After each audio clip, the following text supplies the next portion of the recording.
नमस्कार, सत श्री अकाल, अस्सलाम वालेकुम, जय हिंद साथियों। आप सभी का तहे दिल से स्वागत करते हैं टीचर्स अड्डा के इस महामंच पे। आज के सेशन में हम मॉडर्न इंडिया से रिलेटेड कई दिलचस्प और कई इंपॉर्टेंट सेशंस को हम डिस्कस करने वाले हैं।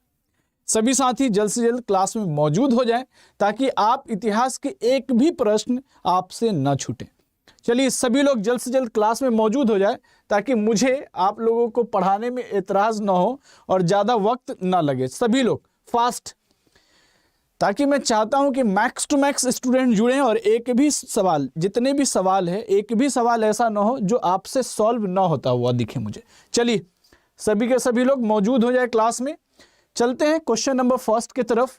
सबसे पहले जितने लोग क्लास में मौजूद हैं और जितने लोग देख रहे हैं लाइव या बाद में देख रहे हैं, एक बार क्लास को सब्सक्राइब कर लें, चैनल को सब्सक्राइब कर लें, क्लास को लाइक कर लें। और चलते हैं क्वेश्चन नंबर फर्स्ट की तरफ। आज की क्वेश्चन क्या है? मॉडर्न इंडिया से रिलेटेड क्वेश्चन है, बहुत ही इंपॉर्टेंट। देख सकते हैं आप सभी, देखिए बड़ा ही प्यारा सा क्वेश्चन है कि who among the following governor general created the covenanted civil services of India, जो बाद में इंडियन सिविल सर्विसेज कहलाया। पहले आईसीएस कहलाता था, ठीक है, इंडियन सिविल सर्विसेज कहलाता था, अब इसे आईएस कहते हैं, इंडियन एडमिनिस्ट्रेटिव सर्विस के नाम से जाना जाता है। अब बताइए विच will be the correct answer, क्या हो जाएगा आपका करेक्ट आंसर? फास्ट कमेंट करके बताएं सभी लोग, विच is the correct answer. Actually क्या है ना, क्लास स्टार्ट करते करते कभी स्टूडियो कभी टीम नहीं है तो थोड़ा स्टार्ट करने में वक्त लग जाता है, तो इतना घबराने की जरूरत नहीं है, ठीक है। विच इज द करेक्ट आंसर, सभी लोग फास्ट कमेंट करते चले।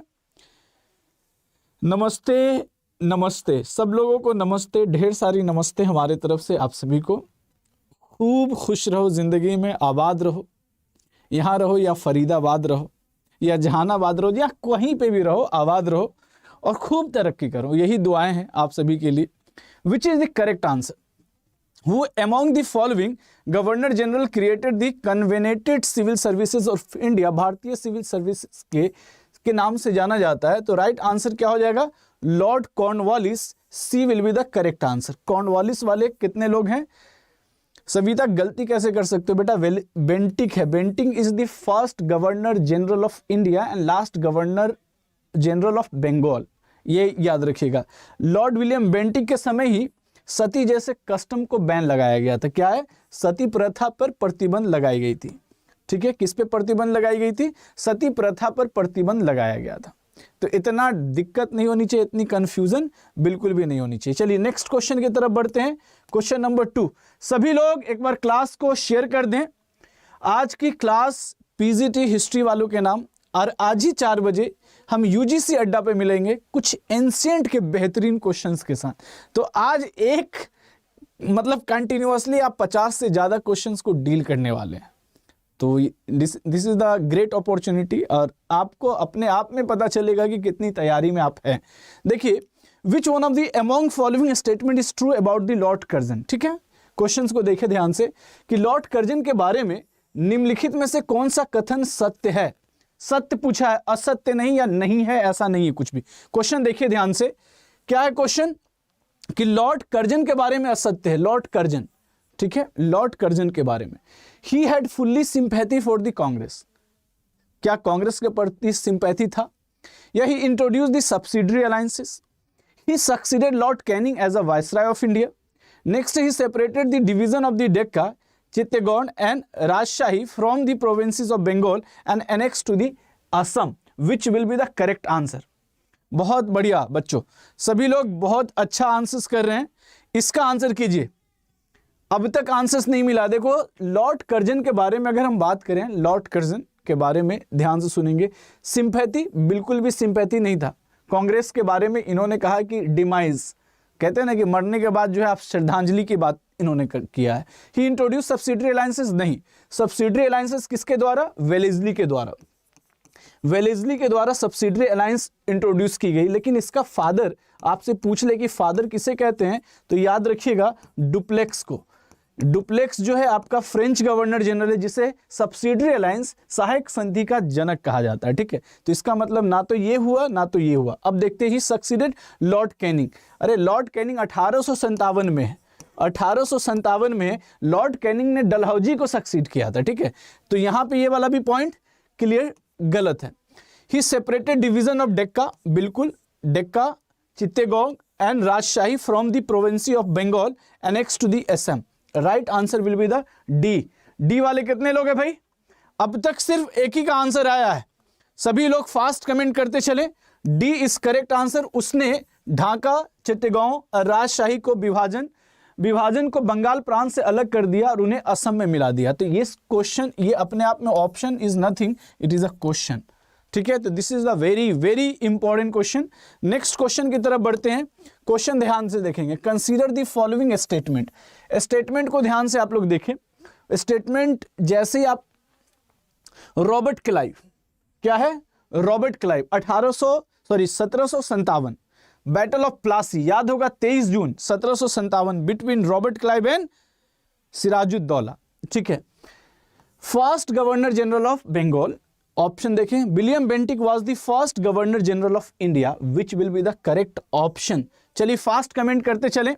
एक काम कीजिए, आप सभी लोग क्लास को शेयर कर दें अपने अपने सोशल मीडिया पे, and which is the correct answer. चलिए फास्ट कमेंट करके भी बताइए, और आप लोग अपने आप शेयर भी करते चलें, क्या आंसर हो जाएगा, विच इज द करेक्ट आंसर। इतना प्यारा क्वेश्चन है, इतना इजी क्वेश्चन है कि मैं क्या ही बताऊं। ये क्वेश्चन ऑलरेडी मैं करा चुका हूं आप लोग को, ऑलरेडी ये क्वेश्चंस बता चुका हूं। विच is the correct answer, which is the correct answer बच्चों। 3 का बी आंसर्स आ रहे हैं मेरे पास। वनीता रानी, बहुत बढ़िया। देखते हैं। Robert Clive was the first governor of Bengal, governor of Bengal, ये तो करेक्ट है, लेकिन ये जनरल वर्ड, इसका मतलब ये इनकरेक्ट वर्ड है। जनरल नहीं होगा, गवर्नर ऑफ बंगाल होता तो ऑप्शन सही हो जाता। दूसरा ऑप्शन है William Bentinck was the first governor general of India, ये करेक्ट है। Right answer will be the B. 1 option नहीं, B will be the correct answer. B वाले सभी लोग करेक्ट है भाई। बहुत बारीकी से आप लोग क्वेश्चंस को समझते हैं, और अच्छी बात यह है कि बारीकियत जरूरी है ना। चलिए नेक्स्ट क्वेश्चन की तरफ चलते हैं। क्वेश्चन नंबर 4, ध्यान से देखिएगा। निम्नलिखित कथनों पर विचार करना आपको। चार्टेड 1853 का चार्टेड अधिनियम, इसीलिए मैं कहता हूं अभी तक तो मैंने मॉडर्न एप्लीकेशन पे कंप्लीट नहीं कराया, मॉडर्न हमने स्टार्ट किया, लेकिन गवर्नर जनरल्स की सेगमेंट हमने अलग रखा है। और गवर्नर जनरल से क्वेश्चन अगर मैं उठाकर देखूं तो हर साल 10 क्वेश्चन है, हर साल 10 क्वेश्चन है भाई। गवर्नर जनरल्स की एक्टिविटी से 10 क्वेश्चन कहीं ना कहीं आपके एग्जाम में सक्सेस कराने का सबसे बड़ा रास्ता आपको दिखता है ना। पॉइंट्स पे आते हैं हम लोग कि 1853 का चार्टेड अधिनियम खुली प्रतियोगी परीक्षा प्रणाली के माध्यम से भारतीयों को सिविल सेवा में प्रवेश की अनुमति दी। नेक्स्ट है, इसमें सिविल सेवा परीक्षा में शामिल होने के लिए न्यूनतम आयु, ये दूसरा वाला पॉइंट है, ये 2 पॉइंट, ये 1 पॉइंट। ठीक है, सिविल सेवा परीक्षा में शामिल होने के लिए न्यूनतम आयु 21 वर्ष निर्धारित की गई है। कौन सा आंसर करेक्ट होगा, विच will be the correct answer. बहुत बढ़िया, सभी लोग क्लास को लाइक शेयर करते चले, and which will be the correct answer. 1853 अधिनियम में आप देखते हैं कि sir allowed entry of Indian into the civil services through the system of the open competitions, it is a correct answer. But age की बात करें तो age is not, age is not defined in, आपको पता होगा कि 21 साल, क्या बोल रहा है, 21 वर्ष निर्धारित की गई, बिल्कुल भी नहीं। कहा जाता है कि 21 से 19 साल किया गया था। ठीक है, तो आपका जो करेक्ट आंसर होगा ए वाले, वनीता, ए इज करेक्ट आंसर। 4 का ए, सभी लोग करेक्ट है भाई। और जिन लोगों से क्वेश्चन सॉल्व नहीं हो रहा है, घबराने की जरूरत नहीं है। ये नहीं कि सर क्या हो गया, पता नहीं कि एग्जाम क्वालिफाई। जो इंसान आज प्रेजेंट में जीता है ना, वही भविष्य लिखता है। सिंपल सी बात है, बहुत बड़ी बड़ी बातें नहीं कर रहा हूं मैं। रियलिटी वो है कि आज मेहनत कर लो, आज गलत कर लो, लेकिन एग्जाम में गलती नहीं चलेगी। एग्जाम में गलती नहीं करने का मौका दूंगा मैं, और कोशिश ये रहे कि गलती करना भी नहीं। देखो नेक्स्ट है 1889, इल्बर्ट बिल 1879 एंड 1905। अब यहां पे लिस्ट सेकेंड दिया गया, देखो list second, gave Indian magistrate the right to the trial Europeans, आ गया होगा इल्बर्ट बिल वाला। Codifications of Indian law and procedures, Imperial दरबार in Delhi, सीधे सीधी आंसर है, partition of Bengal, which will be the correct answer. Question number 5 का क्या आंसर हो जाएगा? सभी साथी लोग फास्ट आंसर्स करते चले, and which will be the correct answer. बहुत इजी क्वेश्चन है, बहुत ही ज्यादा इजी क्वेश्चन। सभी लोग विच is the correct answer, which is the correct answer.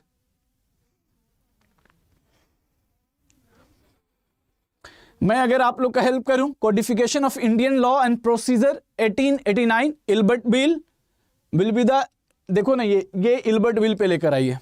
1879 imperial दरबार इन दिल्ली, बिल्कुल सही है। पार्टीशन ऑफ बंगाल 1905, ठीक है। डी का 4 यहां है, यहां है, यहां है, चलो। सी का 3 यहां है, यहां है, चलो कोई बात नहीं। नेक्स्ट देख लेते हैं, ए का 2, ए का 2 यहां। चल भाई, ए इज करेक्ट आंसर। ए वाले कितने लोग हैं? सभी लोग। ए इज करेक्ट, चल ए करेक्ट है। इसका हिंदी वाला भी देख लीजिए भाई, बहुत सारे स्टूडेंट कहते हैं कि सर हिंदी में भी दिखा दिया करो, तो आप लोगों के लिए खास तौर से मैं मीडियम हिंदी रखा हूं कि किसी को भी दिक्कत ना हो, ऐसा नहीं हो कि पार्शियलिटी हो, मतलब गुरुजी आप पार्शियलिटी करते हैं, ऐसा नहीं होनी चाहिए, ठीक है। देखो 1889 इल्बर्ट बिल, 1879 एंड 1905, सभी को पता है कि पार्टीशन ऑफ बंगाल 1905 है, दिल्ली शाही दरबार 1879 है। इल्बर्ट बिल की बात करें तो भारतीय मजिस्ट्रेट को यूरोपियन लोगों पर मुकदमा चलाने का अधिकार था, और 1889 में भारत के कानून और प्रतिक्रियाओं के सहित आप उठाकर प्रीवियस ईयर के क्वेश्चंस देखें, और जब आप पेपर क्वेश्चन सॉल्व करने के लिए बैठेंगे ना, तो आपको रियलाइज होगा कि एज इट इज क्वेश्चन आ रहे हैं। जो साथी लोग क्लास में मौजूद हैं उनको अच्छे से पता है कि आप लोगों के लिए कितना मेहनत करता हूं। आज मॉक टेस्ट में आप लोग अपना स्कोर भी बताएंगे कि कितना क्वेश्चंस में कितना स्कोर किया है आप लोगों ने। मेरी यही ख्वाहिश है, यही तमन्ना है कि आप लोग के लिए मॉक टेस्ट प्रैक्टिस सेट्स ऐसे ही लेकर आता रहूं मैं, और इतना मेहनत में मुझे ऐसा लगता है कि शायद आप लोग कम मेहनत कर रहे हैं और मैं ज़्यादा मेहनत कर रहा हूं क्वेश्चंस छांटना कि कौन कौन से क्वेश्चंस आपके पेपर के लिए इंपॉर्टेंट हो सकता है। चलिए नेक्स्ट क्वेश्चन पे चलते हैं। Which of the following statement is incorrect statement? आप लोगों को बोलने से पहले मैं हिंदी में करा रहा हूं, बोलने की जरूरत नहीं है, और जिस दिन हिंदी में टाइप नहीं हो पाता है तो उस दिन भी आपको कोऑपरेट करके चलनी चाहिए, है ना। चलिए, which is the correct answer. निम्नलिखित में से कौन सा कथन गलत है? गलत कथन बताना है। 1793 का चार्टर्ड अधिनियम प्रदान करता है कि गृह सरकार के सदस्य को भारतीय राजस्व से भुगतान किया जाना है। नेक्स्ट है 1813 के चार्टर्ड अधिनियम ने भारत और चीन में भी व्यापार पर कंपनी के अधिकार को समाप्त कर दिया। ए और बी, या इनमें से कोई भी नहीं। विच will be the correct answer? Fast comment करके बताइए कि करेक्ट आंसर क्या हो जाएगा। 1879 अधिनियम प्रदान करता है कि गृह सरकार के सदस्यों को भारतीय राजस्व से भुगतान किया जाएगा। चलो सभी लोग, बहुत अच्छा क्वेश्चन है, this is the very important question. अच्छा क्वेश्चन है, बहुत खूबसूरत क्वेश्चन है। आई विश कि आप लोग आंसर्स करते चले, ध्यान से पढ़िएगा, आंसर्स आपके सामने होंगे। सभी लोग फास्ट एक बार क्लास को शेयर भी कर दें, लाइक भी करते चलें, लाइक करना बिल्कुल भी नहीं भूलना है। चलिए सभी लोग, विच is the correct answer? Which is the correct answer?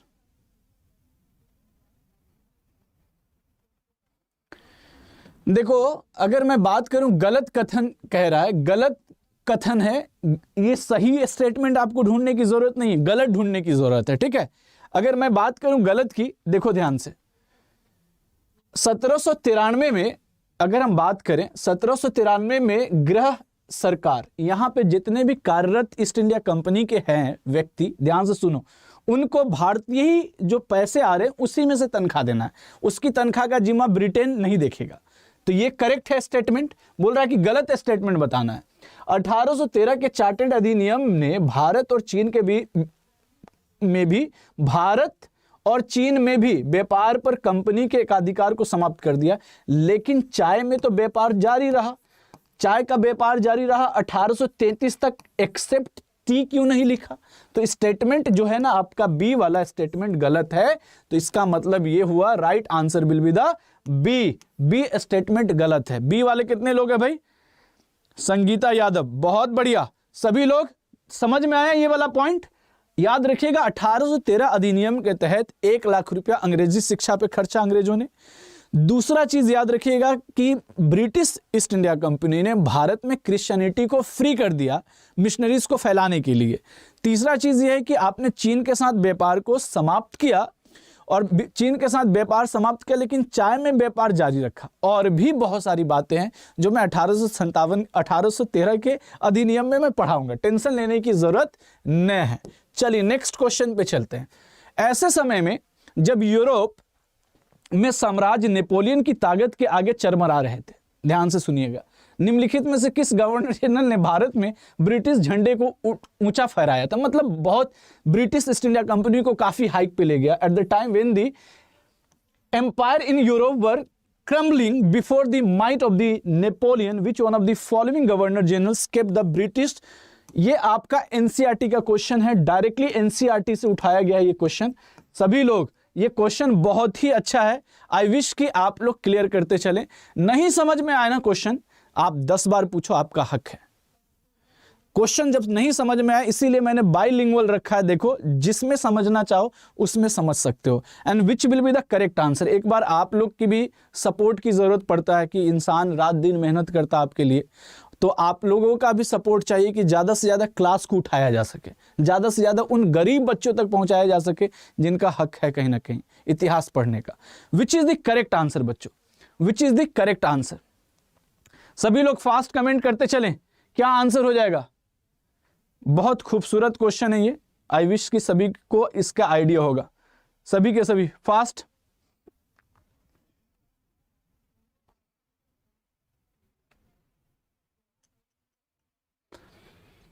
देखिए इस समय 2 गवर्नर जनरल्स को क्रेडिट तो ऐसे जाता है, 2 गवर्नर, अभी तक आंसर्स मुझे सही नहीं आया है। Not Warren Hasting, that is called the not Warren Hasting, that will be the lord Hasting will be the correct answer. D वाले सभी लोग सही है। इसमें Warren Hasting and lord Hasting में थोड़ा सा कंफ्यूजन होता है, ठीक है। कॉर्नवालिस का भी कुछ कंट्रीब्यूशंस देखने को मिलता है, लेकिन आपका जो करेक्ट आंसर होगा वो डी वाले सभी लोग सही है, डी वाले सभी साथी लोग करेक्ट है। क्लियर है?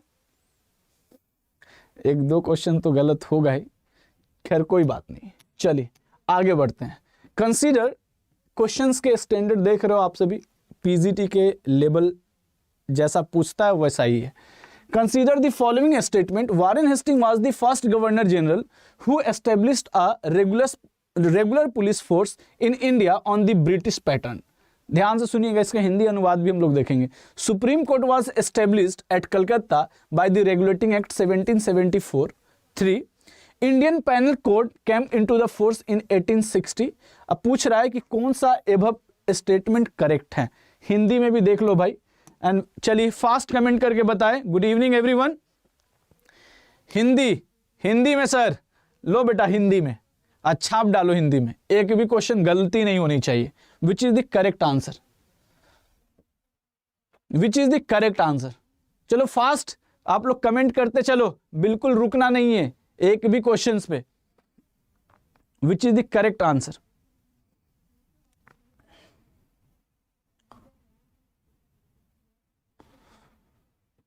ठीक है, वारेन हेस्टिंग पहले गवर्नर जनरल थे जिन्होंने ब्रिटिश, वारेन हेस्टिंग या लॉर्ड कॉर्नवालिस पहले गवर्नर जनरल थे, ब्रिटिश पैटर्न पे भारत पे एक नियमित पुलिस चलाया। नहीं, ये स्टेटमेंट ही गलत है। रेगुलेटिंग एक्ट के तहत 1773 द्वारा कलकत्ता में एक सर्वोच्च न्यायालय का स्थापना किया गया 1774 में, जिसके पहले सीजेआई चीफ जस्टिस जो बने एलिजा एम्पे को बनाया गया, एलिजा एम्पे को बनाया गया। उसी समय आलिया मदरसा का भी निर्माण किया गया था ट्रांसलेशंस के लिए, और कहा जाता है कि उसी समय में, कुछ समय के थोड़ा सा बाद, कहा जाता है एशियाटिक सोसाइटी का भी निर्माण 1784 के आसपास में किया जाता है। चलिए, भारतीय पैनल कोड 1860 में प्रभाव में आया है। ठीक है, ये भी स्टेटमेंट सही है, ये भी स्टेटमेंट सही है। 2 और 3 ऐसा कोई ऑप्शन है क्या? देखिए जरा। बी सत्या मुदगल, कुलदीप यादव, बहुत बढ़िया। लगा दो आग पानी में जवानी इसको कहते हैं, लुटा दो बाप की दौलत फुटानी इसको कहते हैं। ओरिजिनल यही है। लोग भले ही कुछ लगा दे कि नहीं सर छीन लो सिलेक्शन, किसी के मुंह से कहानी इसको कहते हैं। हमें किसी के मुंह से छीनने की जरूरत नहीं है, हमारा जो हक है, कहते हैं ना साडा हक एथे रख, वही वाली बात है ना। चलिए नेक्स्ट क्वेश्चन पे चलते हैं कि through which of the following act exam of ICS was organised first time in Allahabad. ठीक है, निम्नलिखित में से किस अधिनियम के द्वारा इलाहाबाद में पहली बार आईसीएस की परीक्षा आयोजित की गई थी? बड़ा ही खूबसूरत क्वेश्चन है। ICS was organised first time in Allahabad. Model Minto reforms, Indian council act 1892, Rowlatt act 1919, government of India act 1919 1919। Which will be the correct answer? आप लोग क्लास को शेयर करते चले भाई। Which is the correct answer? याद रखिएगा, पूछ रहा है कि निम्नलिखित में से किस अधिनियम के तहत द्वारा इलाहाबाद में पहली बार आईसीएस की परीक्षा आयोजित की गई। अच्छा question, this is the very good question. चलिए, क्या हो जाएगा answer? Which is the correct answer बच्चा लोग? हालांकि यहाँ तो बच्चा कोई भी नहीं है, सब बच्चे के चच्चा और चच्ची लोग हैं यहाँ पे। सारे के सारे मास्टर और मास्टरनी साहिबा लोग हैं यहाँ पे। और मैक्सिमम ये है कि जो नहीं है वो होने वाले हैं। भगवान करे कि आप लोग की सिलेक्शन इस बार जो है एनी हाउ हो जाए। हमसे ज़्यादा खुश पूरे दुनिया में कोई नहीं होगा आपके सिलेक्शन से। विच इज़ द करेक्ट आंसर? नहीं बच्चे, अभी तक आंसर्स आप लोग के ये नहीं, मॉडल मिंटो रिफॉर्म्स नहीं, that is the Rowlatt act के समय ही आया है। हालांकि इसका जो आंसर होने चाहिए, इसका जो आंसर होना चाहिए दैट इज़ द 1919 के ड्यूरेशन में इलाहाबाद की बात कर रहा है। इसका आंसर मॉडल मिंटो रिफॉर्म्स नहीं होगा। C will be the correct answer. C will be the correct answer. ठीक है, इसका सी आंसर होना चाहिए। चलिए next question, government of India act 1919। चलिए नेक्स्ट क्वेश्चन पे चलते हैं। Next question, in which of the following, हालांकि आप लोग जो रॉलेट एक्ट सुन रहे हैं कि रॉलेट एक्ट में सर की ऐसा रूल आया कि जिसमें कोई भी व्यक्ति षड्यंत्र नहीं कर सकता। आप कह सकते हो कि डायरेक्टली जो भारतीय इंडियन नेशनल कांग्रेस है उसको दबाने के लिए, इस तरह की चीज़ें भी हैं उसमें। चलिए नेक्स्ट क्वेश्चन पे चलते हैं। In which of the following act first time word schedule caste was mention. अच्छा क्वेश्चन है। पहली बार अनुसूचित जाति शब्द का उल्लेख किया गया था। भारतीय परिषद 1909, 1919, 1935 और भारतीय या constitution of Indian Republic. Which will be the correct answer? Fast comment करके बताएं विच is the correct answer. Which is the correct answer? चलिए सभी लोग फास्ट कमेंट करते चलें, विच इज द करेक्ट आंसर।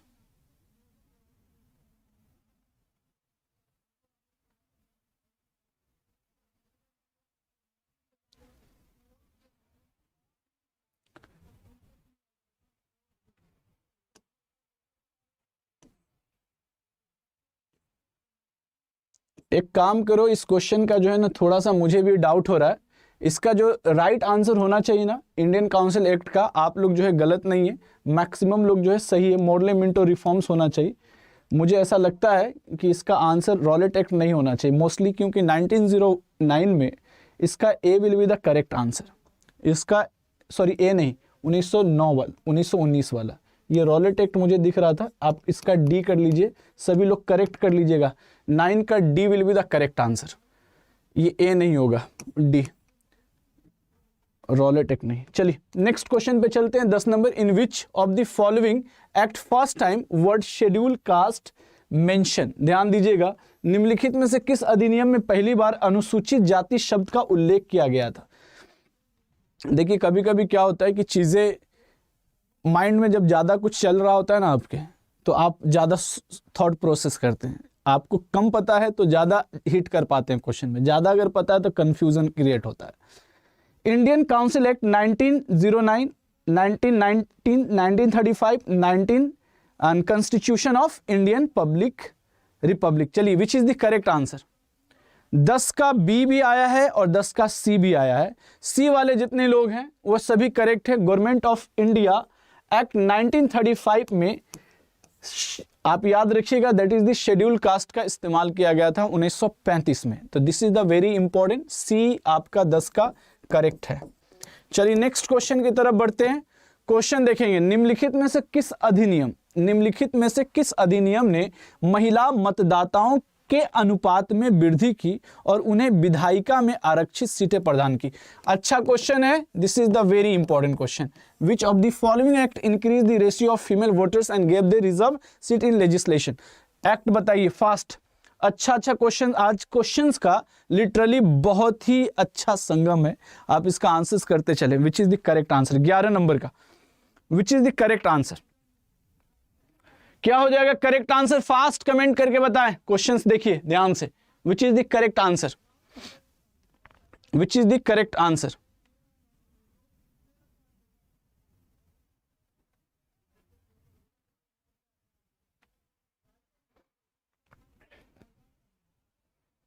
क्या हो जाएगा करेक्ट आंसर बच्चों? फास्ट कमेंट करते चलें। विच इज द करेक्ट आंसर? 11 का डी सर, 1935 एक्ट करेक्ट है। डी वाले सभी लोग करेक्ट है, डी वाले सभी करेक्ट है, वेरी गुड। नेक्स्ट क्वेश्चन पे चलते हैं।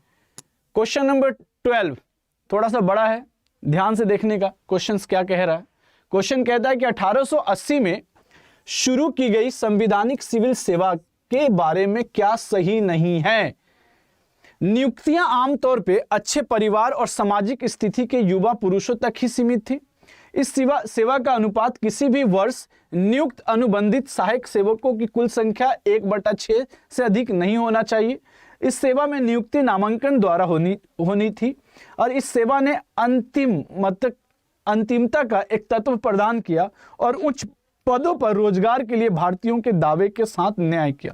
विच is the correct answer? English वाले स्टूडेंट देख सकते हैं क्या आंसर हो जाएगा, फास्ट कमेंट करके बताएं। एक्चुअली पूरा के पूरा बोर्ड जो है भरा पड़ा रहता है, इसलिए साइड होना पड़ता है आप लोग के लिए कि ताकि देख सके। चलिए, which is the correct answer, which is the correct answer? अगर मैं इसकी बात करूं 12 नंबर की, तो ध्यान दीजिएगा कि अपॉइंटेड वर जनरली लिमिटेड, ठीक है, young man of the good family and social position, ये करेक्ट है, ये करेक्ट है, नॉट ट्रू नहीं है ये। द प्रोपोर्शन ऑफ द, ये भी करेक्ट है, 1/6। The appointment to the service were to be the nominations, ये भी सही है। This service provide an element of the finality and did justice to the claim of the Indian, बिल्कुल भी नहीं। आपका जो आंसर होगा D will be the correct answer, D will be the correct answer. कितने लोग हैं भाई? अभी तक किसी का नहीं, एक स्टूडेंट का डी आंसर आया है, बाकी लोगों का नहीं। चलिए नेक्स्ट क्वेश्चन की तरफ बढ़ते हैं। क्वेश्चन ध्यान से देखेंगे। Which among the following act was described as new charter of bondage by the Jawaharlal Nehru? कुछ लोगों को क्वेश्चन समझ में नहीं आ रहा लग रहा, या पढ़ने का मन नहीं कर रहा, मुझे आइडिया नहीं है। अगर पढ़ने का मन नहीं है तो ये आप अपने घर पे रहेंगे, हमारा काम है, कहते हैं ना कि मजदूर वर्ग बनाना हमारा मकसद नहीं है, हमारा मकसद बनाना है कि एक अधिकारी बनना चाहिए।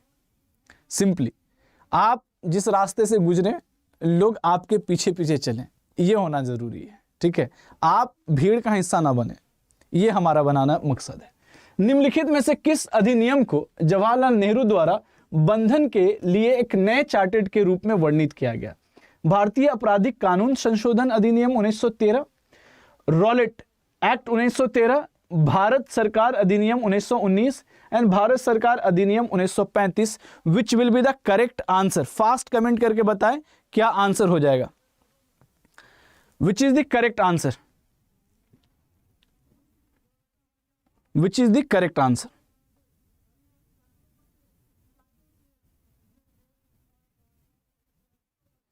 सभी लोग फास्ट कमेंट करते चलें।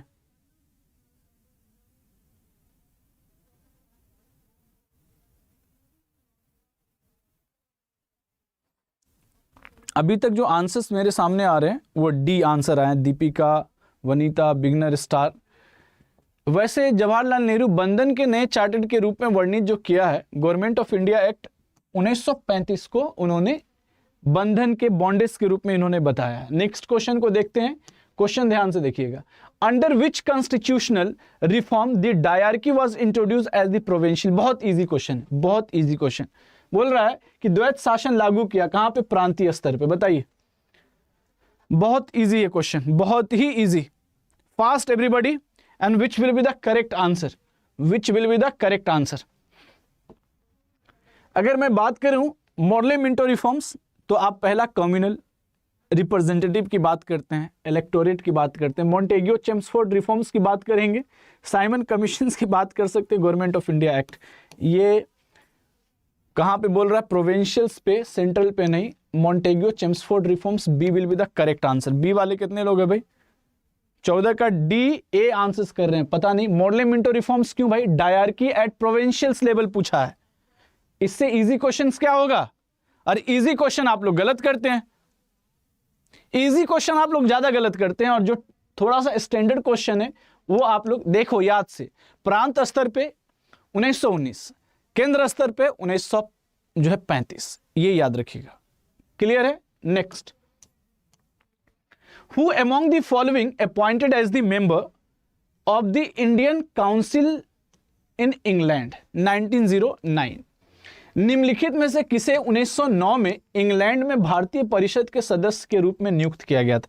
आज बहुत जल्दी टाइम खत्म हो गया भाई, आज 15 क्वेश्चन पे हैं हम और टाइम खत्म। आज मुझे बहुत ज्यादा क्वेश्चंस पढ़ाने थे। चलिए कोई नहीं। And which will be the correct answer? निम्नलिखित में से किसे 1909 में इंग्लैंड में भारतीय परिषद के सदस्य के रूप में नियुक्त किया गया था? एसपी सिन्हा और सुरेंद्र नाथ बनर्जी, केजी गुप्ता और सैयद हुसैन बिलग्रामी, सर गंगा सिंह और आगा खान, सीपी रामास्वामी अय्यर और अली इमाम। विच is the correct answer? This is the very important question. अच्छा क्वेश्चन, क्वेश्चंस के जो है ना कलेक्शंस बहुत ही शानदार है। क्या आंसर हो जाएगा? फास्ट कमेंट करके बताएं सभी साथी लोग। विच will be the correct answer? आज एक छोटा सा सेशन रखा है मैंने कि मुगल एम्पायर में क्या क्या चीजें आप पढ़ लें, मुगल एम्पायर में कहाँ से क्वेश्चंस बनते हैं और क्या क्या क्वेश्चंस देखने को मिला है। तो आप लोग अभी जस्ट जुड़ जाना, थोड़े ही देर में बस स्टार्ट करने वाला हूं मैं। विच इज द करेक्ट आंसर बच्चों? और बहुत सारे स्टूडेंट ऐसे हैं जो अभी रिसेंटली अभी तुरंत आके ज्वाइन हुए हैं क्लास में, तो मैं एक ही चीज कहूंगा, बेटा इतना लेट करने की क्या जरूरी थी। चलिए राइट आंसर जो होगा, Indian council in England 1910, KG Gupta and Syed Hussain Bilgrami will be the correct answer. B will be the correct answer. इसमें बहुत सारे ऐसे स्टूडेंट होंगे जो सोच रहे होंगे सर मैंने तो इनका नाम ही नहीं सुना है, सैयद हुसैन बिलग्रामी के बारे में। चलिए कोई नहीं, आज 15 क्वेश्चन ही मैं रखता हूं। 15 क्वेश्चंस, जरूरी नहीं कि कितना क्वेश्चंस किया जा रहा है, जरूरत यह है कि ज़्यादा से ज़्यादा चीज़ें समझ में आनी चाहिए। बाकी जो इसके आगे का है मैं करवा दूंगा, इसको हालांकि मैं रिपीट करवाऊंगा आप लोगों को। ये टोटल जितने क्वेश्चंस है, ये क्वेश्चन बार बार दिमाग में आपको याद होनी चाहिए। जो भी गलती की है वो गलती नेक्स्ट क्लास में नहीं होनी चाहिए। चलिए मिलते हैं एवरीवन। तो आज की क्लास यहीं पर स्थगित करता हूँ। Thank you all of you, thank you so much. एक चीज़ और, आप लोग क्लास को ज़रूर शेयर करें, और बार बार कहता हूँ यहाँ पे कोड ऑलरेडी है, इस यूज़ कूपन का इस्तेमाल करना आप लोग को, और ज़्यादा से ज़्यादा इनरोलमेंट ले। जो टारगेट बैच आ रहा है, आपके पास 30 दिन बचे हुए हैं, 30 दिन में अच्छा से अच्छा रिजल्ट बना सकते हो, तो ये हमारा मकसद है। तो मिलते हैं guys, thank you all of you, thank you so much. जय हिंद, जय भारत।